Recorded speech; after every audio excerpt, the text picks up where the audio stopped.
हम मीनू झा प्रणाम करै छी समस्त मिथिलावासीके। अपन माताजीके संग एकटा उपनयनक बाबाक गीत लऽ कऽ उपस्थित छी। धन्यवाद। जय मिथिला, जय मैथिली।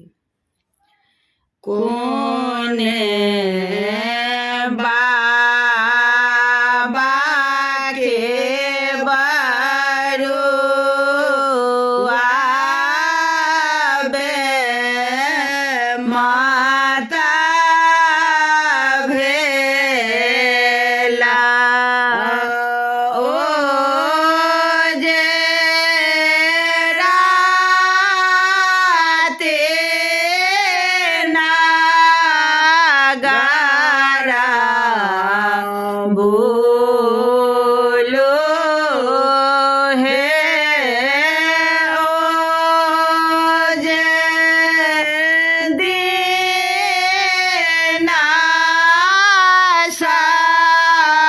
सहारा बोलो हे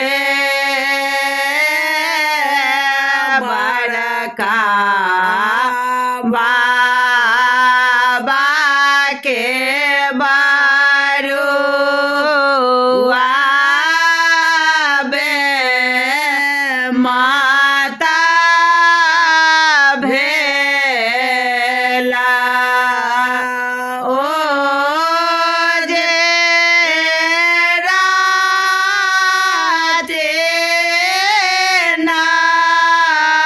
नागारा बोलो हे ओ जे नैना सहारा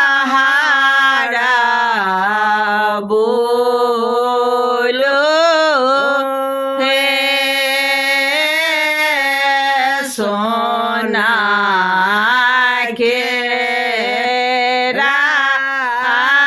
पे जरा गाना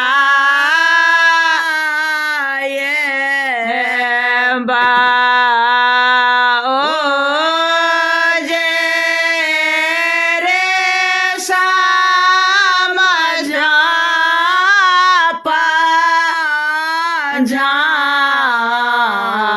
पाबा हे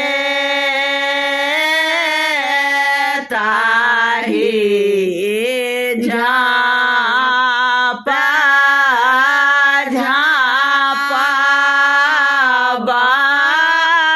दो लरुआ बारुआ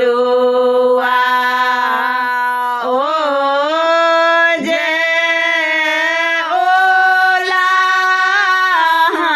ओलाहाना छोटे जा